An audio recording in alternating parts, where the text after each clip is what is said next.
आता आपल्या आवडत्या मालिकेचे संपूर्ण भाग मालिका प्रसारित झाल्यानंतर लगेचच पाहू शकता फक्त सन नेक्स्ट वर. भारतातील प्रेक्षकांसाठी मोफत सेवा. आता आपल्या आवडत्या मालिकेचे संपूर्ण भाग मालिका प्रसारित झाल्यानंतर लगेचच पाहू शकता फक्त सन नेक्स्ट वर.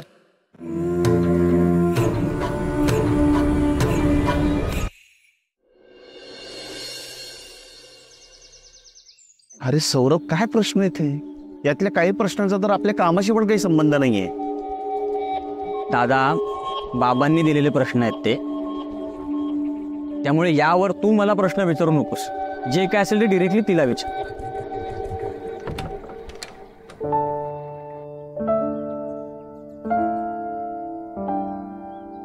मे आय कमिंग सर?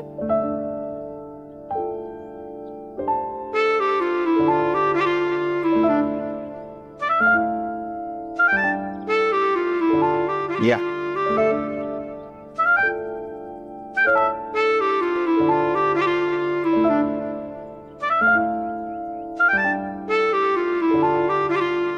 या, बसा. थँक्यू. तू काय इथेच थांबणारच? बाबांनीच सांगितलं ना, जाऊ का मी?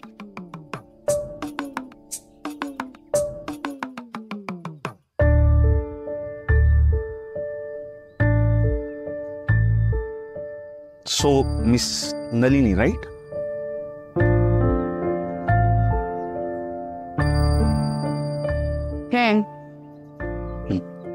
तर तुमच्याबद्दल जरा सांगा मला.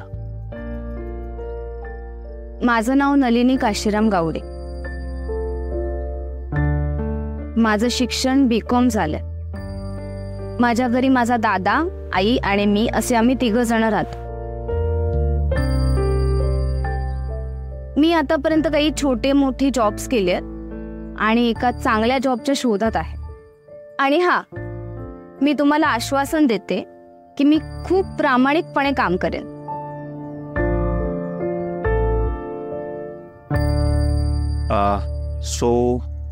तुम्हाला मार्केटिंगचा काही अनुभव आहे? मार्केटिंगचा अनुभव नाहीये सर. म्हणजे मी जिथे काम करत होते ते पिझ्झा शॉप होतं. पण माझी ग्रास्पिंग पॉवर इतकी चांगली आहे की मी लवकरात लवकर गोष्टी शिकते. अच्छा, म्हणजे या कामासाठी तुम्ही फ्रेशर आहात? ओके. सो मी तुम्हाला काही प्रश्न विचारेन, तुम्हाला जसं जमतील तशी उत्तरं द्या. काजूची सगळ्यात जास्त निर्यात करणारं ठिकाण कोणतं? केरळचं कोल्लम.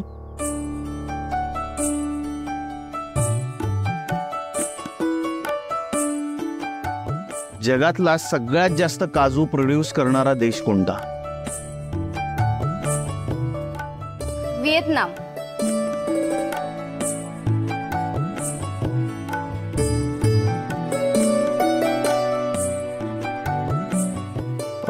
ओके, मला सांगा, सपोज आम्ही तुम्हाला आमचे प्रोडक्ट्स दिले आणि तुम्ही आमचे प्रोडक्ट्स घेऊन कस्टमर्सना अप्रोच झाला, तर या स्पर्धक कंपन्या आहेत आपल्या, त्यांच्या प्रोडक्ट्स बद्दल तुम्ही कस्टमर्सना काय सांगाल?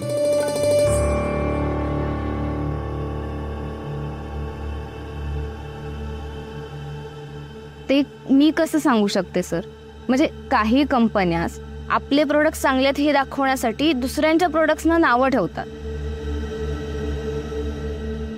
पण मला असं वाटतं की इतर कंपन्यांच्या प्रोडक्ट्सना नावं ठेवण्यापेक्षा आपल्या प्रोडक्टमध्ये काय चांगली क्वालिटी आहे, त्याच्यात काय स्पेशालिटी आहे आणि त्याचा वापर किती चांगल्या प्रकारे आपण करू शकतो हे मला कस्टमर्सना सांगायला आवडेल.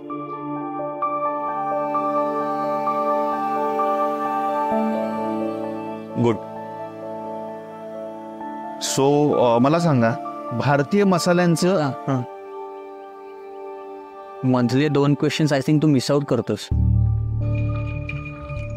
सौरभ, ते दोन्ही प्रश्न इररिलेव्हंट आहेत, त्यांची काही गरज नाहीये. बाबांनी सांगितलं आपल्याला विचारायला, विचारावीच लागते. मी विचारू? सो मिस नलिनी,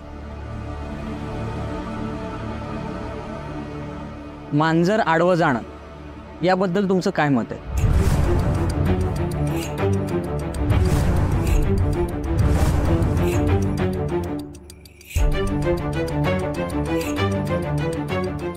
मी या गोष्टीला अंधश्रद्धा मानते. माझा अशा गोष्टींवर विश्वास नाहीये. आणि पाल चुकणे याबद्दल काय मत आहे तुमचं? सर, प्रत्येक जीवाची एक भाषा असते. आपण त्याला अशुभ चिंतू नये असं मला वाटतं.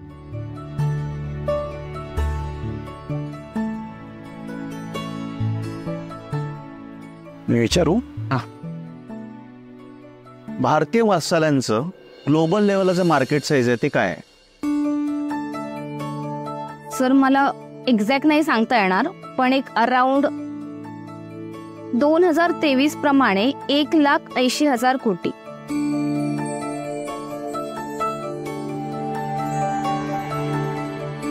आणि हा आकडा भविष्यात जाऊन तिप्पट होण्याची शक्यता आहे. करेक्ट आहे.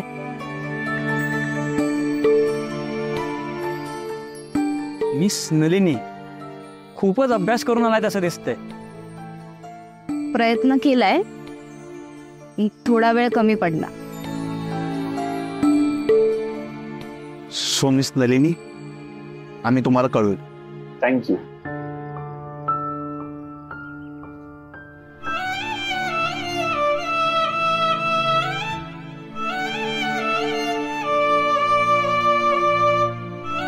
थँक्यू.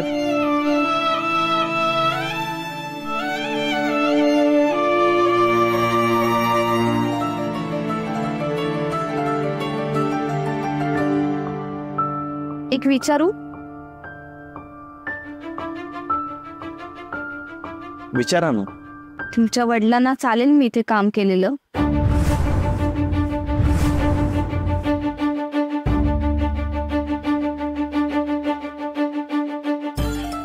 आम्हाला चांगल्या आणि टॅलेंटेड कॅन्डिडेटची खरंच गरज आहे. जर तुम्ही डिझर्विंग असाल तर तुम्हाला नक्की कॉल येईल. थँक्यू. येते.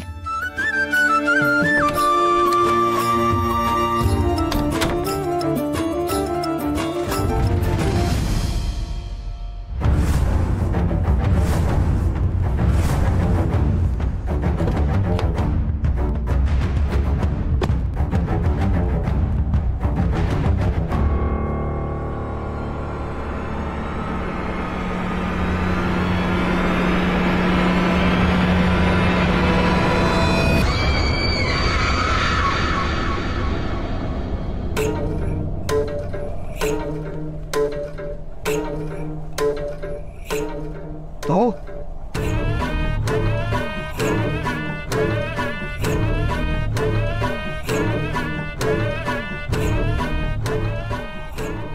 काय झालं? का बरलास? केविलवाडा चेहरा का झाला असा? पोतांच्या चेहऱ्यावरचा माज कुठे उडून गेला अचानक? स्त्रीला उपभोगाची वस्तू समजतो? पायातली चप्पल समजतो? आता तुला समजेल तुझी लायकी आणि स्त्रीची अलौकिक शक्ती काय असते ती.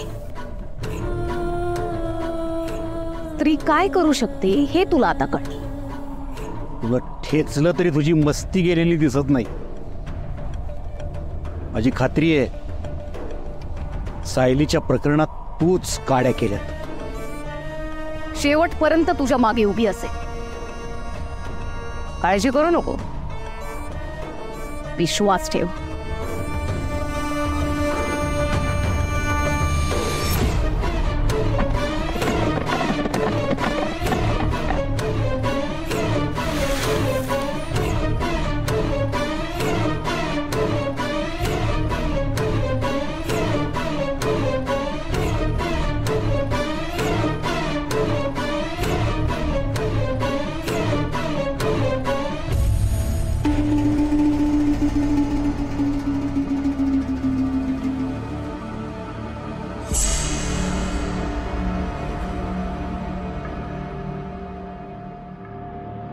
बाबाराव, काय झालं रे बाबा? असा आभाळ कोसळल्यासारखं काय करतोस? आणि तुझा चेहरा पांढरा फटक का पडलाय? काय शोधतोस काय? नाही, काय काय शोधणार आहे मी? पर मला सांग, मला भेटायला कुणी आलं होतं का? म्हणजे कुणी येणार होतं का? हो, नाही म्हणजे मला रणजितराव,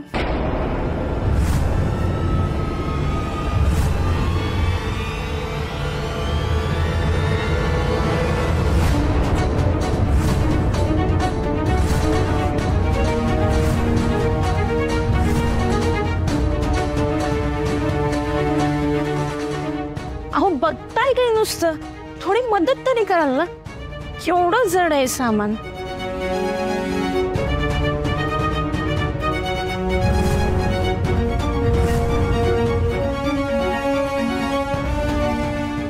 अच्छा, म्हणजे ही नटमोगरी येणार होती काय? म्हणून तू कावरा बावरा झालास काय?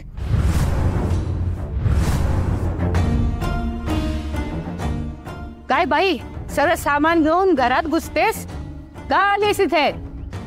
आई साहेब, आता मी कुठे जाणार होते? नमस्कार करते. मसणात जा. तुला चांगल्या भाषेत सांगितलेलं कळत नाही का? अहो तुम्ही माझ्यावर कशाला रागावताय? तुमच्या मुलाला विचारा ना. रणजितराव, तुम्ही दिलेली वेळ आणि मुदत दोन्ही संपलं, म्हणून मला इकडे यावं लागलं. शुद्धीत आहे का ही बाई? बाबा, हा काय प्रकार आहे? म्हणून तू कावरा बावरा झालास काय? कसली मुदत संपली ग?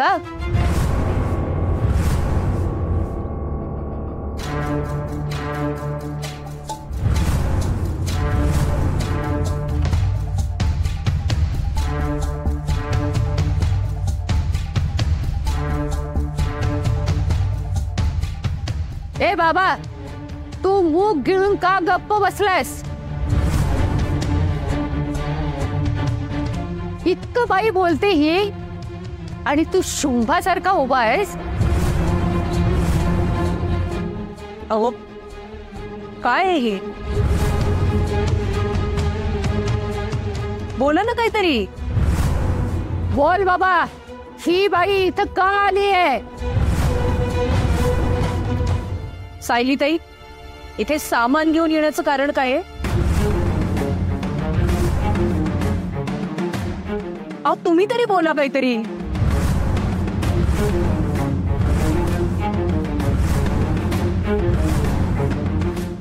रणजितराव, अहो काहीतरी बोला. कधी ना कधी सगळ्यांना सांगावंच लागणार आहे मी इथे का आली आहे.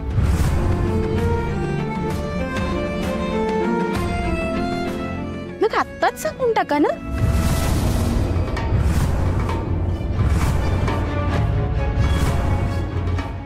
अहो बोला ना काहीतरी. काय रे, तुझ्या अशा गप्प बसण्याने प्रश्न सुटणार आहेत का? मला तर या बाईंच्या निर्लज्जपणाचीच कमाल वाटते. प्रमिलाताई,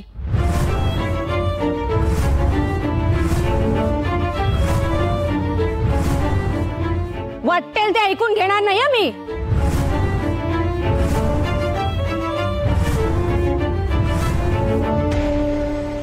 एखाद्याच्या घरात असं बळजबरीने घुसणं हा कुठला सभ्यपणा झाला? स्त्रीच्या जातीला सोपतं का हे? वेळ माणसाला असं वागायला लावते प्रमिलाताई. मी सभ्य घरातली स्त्री आहे आणि शिक्षिका आहे.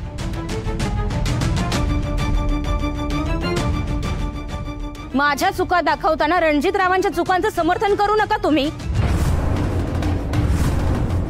फारच मर्यादा सोडून वागते ही बाई.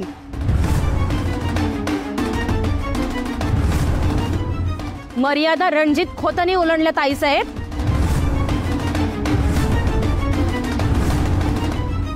त्यांनी फसवलंय मला.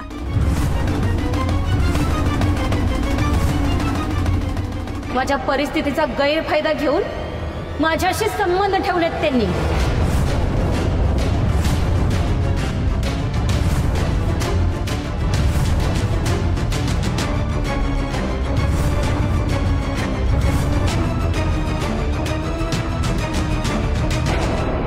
एक तर मला ही इंटरव्ह्यू घ्यायची पद्धतच पटलेली नाहीये. अरे किती अवघड प्रश्न विचारलेत मी तिला, आणि काका तिने प्रत्येक प्रश्नाचं उत्तर चोख दिलं. हे अगदी खरं आहे. काका तुला सांगतो, आजची सगळ्यात जास्त डिझर्विंग कॅन्डिडेट नली होती, आणि तिला उगाच रिजेक्ट करणं मला योग्य वाटत नाहीये. आपल्याला ज्या नॉलेजची गरज आहे ते सगळं नॉलेज तिच्याकडे आहे. जो म्हणणं योग्यच आहे वेद, पण प्रश्न दादाच आहे. आपण जर नलीला सिलेक्ट केलं ना, कमलीचा चिडेल तो. काका, आपण जर नलीला जॉब नाही दिला ना, तर आपण तिच्यावर अन्याय करतोय. आणि त्याला पटायला नको का? एकतर त्याचा आधीच गावडे कुटुंबावर राग आहे, त्यात नली तिकडी आहे. काका, हे अति होतं. तुझं या तिकडे वगैरे या सगळ्या गोष्टींवर विश्वास आहे? अरे माझ्या मानण्याचा न मानण्याचा काही प्रश्नच येत नाहीये वेद. माझाही आधी गैरसमज झाला होता तिकडीबद्दल. तिकडी अशुभ असते, तिकडी अपशकुनी असते म्हणून. आणि या गैरसमजुतीमुळे आहे ना, बरंच काही घडून गेलंय. दादा, मी पण जातो सत्यवान बरोबर.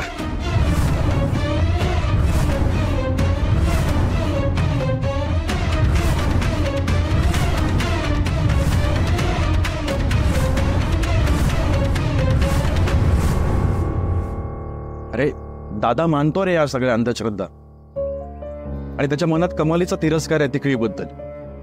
त्याला कोण समजावणार आहे? काका, पण मला असं जेन्युइनली वाटतंय की आपण विनाकारण एका स्ट्रॉंग कॅन्डिडेटला रिजेक्ट करतोय. एक्झॅक्टली काका, एक अत्यंत डिझर्विंग कॅन्डिडेट जर आपण ती फक्त तिकडे आहे म्हणून तिला रिजेक्ट करत असू ना, तर हे अत्यंत अनएथिकल आणि अनप्रोफेशनल आहे. मला हे पटत नाहीये काका. मला असं वाटतं की आपण नलीला फायनल करूया. नली ऑफिसमध्ये आलीच तर बाबा आणि दादामध्ये भांडण होणार, आणि दादाला ओरडा बसणार.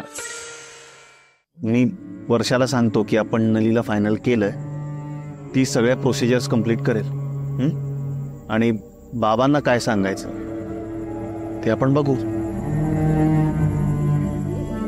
तुझे मुद्दे पटले वेद, तुझी मतही पटली मला, पण दादाला समजावणं अशक्य. एकतर त्याला तिकडीबद्दल राग आहे, आणि इथे आपल्या ऑफिसमध्ये तिकडी तर चालणारच नाही. बघूया ना काका. चला निघायची तयारी करूया. मला त्यांनी सांगितलं होतं माझी बायको प्रमिला ती तर हयातच नाहीये.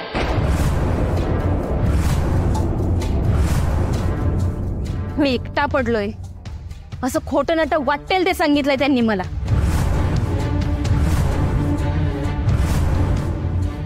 मला प्रेमाच्या लग्नाच्या भूल थापा दिल्या त्यांनी.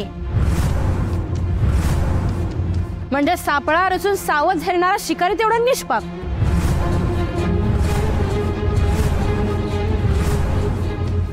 ही शुद्ध फसवणूक आहे.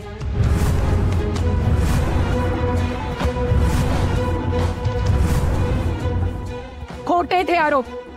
माझा नवरा तर वागणारच नाही. काय हो, असं वागलं नाहीत ना तुम्ही? बोला ना.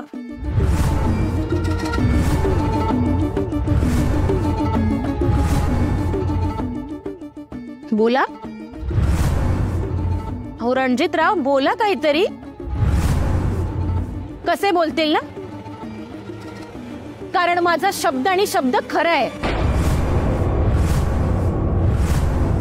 हवं तर विचारा आईसाहेबांना.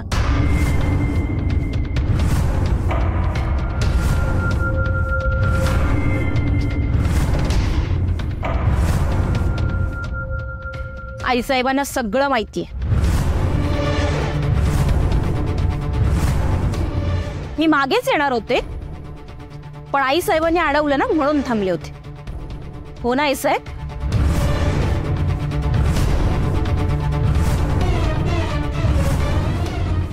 माझं तोंड बंद करण्यासाठी आईसाहेबांनी मला पैसे आणि दागिन्यांचं आमिष दाखवलं होतं.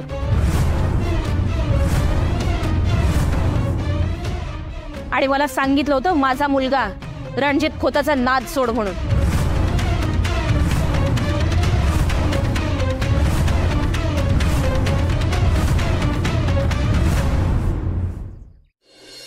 हे खरंय आई, पण त्या असं का करतील? अहो त्या तरी बिचारा काय करणार? अहो प्रमिला ताई, या रणजित खोतांची अशी अनेक प्रकरणं आहेत. मग बिचारा आई साहेब तरी कोणाकोणाला न्याय देतील नाही का? माझ्या चारित्र्याचा स्त्रीत्वाचा सौदा करण्याआधी स्वतःच्या मुलावर या रणजित खोतावर थोडे संस्कार केले असते ना आई साहेब, तर बरं झालं असतं.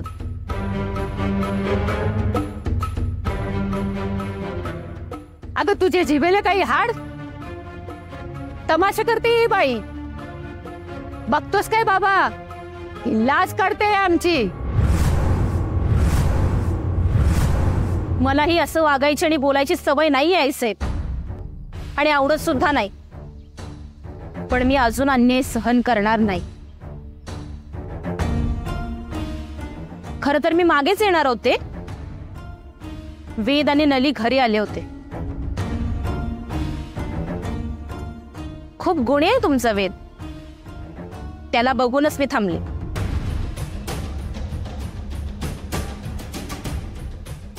पण मी माझा हक्क मागितल्यावर रणजित खोत मलाच घरातून बाहेर काढायला निघाले. एका धूर्त माणसाच्या वासनेला बळी पडले मी. पण मी आता गप्प बसणार नाही.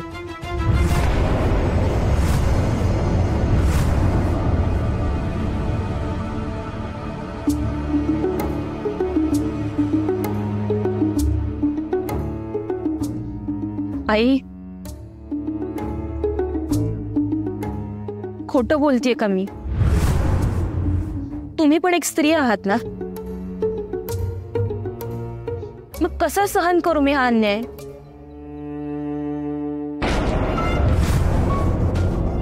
हद्द झाली आता. डोक्याच्या नसा फुटायची वेळ आली आहे माझ्या. अहो बोला, काहीतरी बोला, गप्प बसू नका.